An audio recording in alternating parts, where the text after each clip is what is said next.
Gabuhi sing isa ka retired nga soldado ang nabag-o bangod sa iya nga mga Rottweiler. Nayanggaw siya sadto sa panahon. Kagang iya nga mga Rottweiler ang nangin rason nga nakabuya siya sa iya nga bisyo. Ang istorya sa sini nga episode sang Baganihan.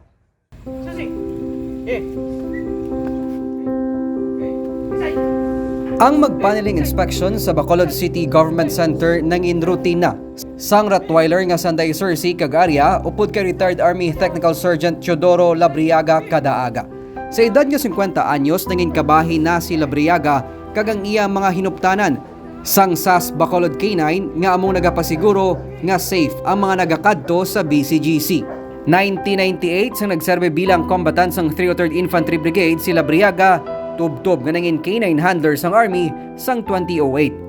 2017 sa magretiro na siya sa serbisyo. Ito double pay lang bala nga sa K9 ka. Dito mo lang na-appreciate ang importante para sa iyo.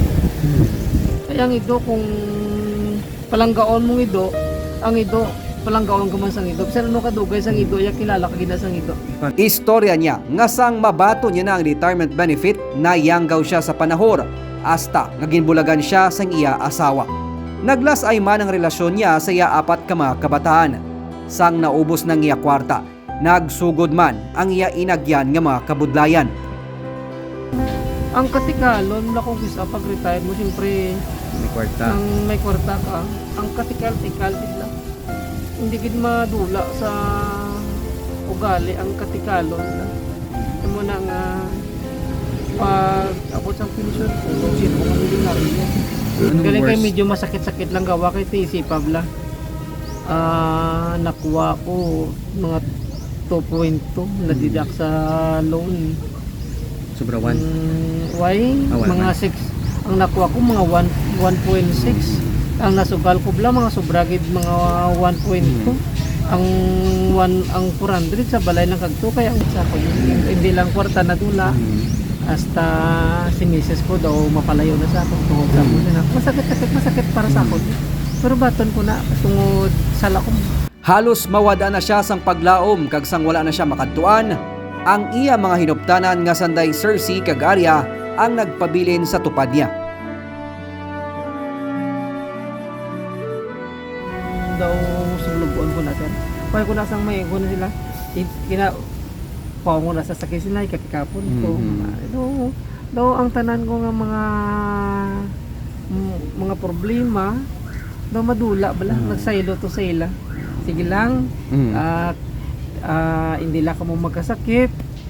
Tingwaan ko nga magmaalam ka mo, tingwaan ko sa training ninyo, ihatag ko sa inyo ang gusto nyo, ihatag nyo man sa akon ang gusto ko para pagkabot ng time kamo ang... Sa bulig man sa mga Rottweiler, amat-amat nga nakabangon si Labriaga sa mga pagtilaw. Hasta nga nabalik niya ang salig sa iya mga anak, nga karon padayon nga nag-eskwela sa kolehiyo.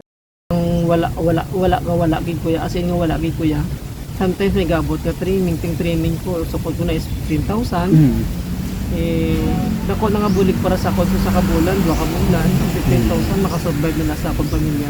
Paagi man sa bulig sa mga K9, nabuligan man ni Labriaga si Jeremy Balsa, isa kanay kafgu, nga karon nagserbe man niya K9 handler, kag kaupod niya sa BCGC. Huwag mo kong expect nga madirigan ko. Kaya nga ako niya nga ginae, maka-obra ko, okay na? Yeah. Siyempre may nasuportahan ako nga kapataan. Ako ikumpara gid si Mogley, yata gid niya ano ba? Kung naging grab kong opportunity, wala na akong duwa-duwa na yun. Siguro isa lang sa matudo, sing ito ano do responsibilidad. Dapat na responsible ka man na handler kay kung ano ka lang, kung compliance lang imo pang handle sila, kaluluoy mo sila, tutupan man. Kailangan bata siya kung tutupan. Napamatudaan na day Labriaga kag Balsa bilang mga amay nga hindi lang man's best friend ang mga K9 kundi halos kabahin na sang pamilya, katrabaho kag abyan nga masandigan sa panahon sang kabudlayan. Balik ko na siya sa patamat bulig sa akon kabataan kag sa akon mga tropa subong sa K9. Pinatindog naman ni subong ang akon K9. Mabalik ko sa matamat kag ma-reforma ko niya ang akon nga mga bisyo. Pabayaan ko akon bisyo tungod sa akon mga ito.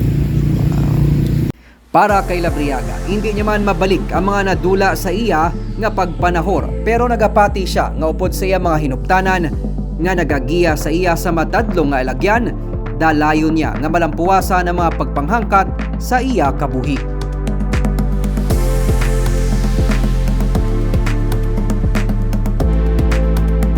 Hindi mo kinahanglan mangin gamhanan o kon may ikasarang agod makabulig sa imo isig katawo. Bisan ako o kun ikaw, pwede mangin baganihan. Ako si Nico Delfin, magadala sa mga istorya sang paglaom kag pag-asa sa kada simana.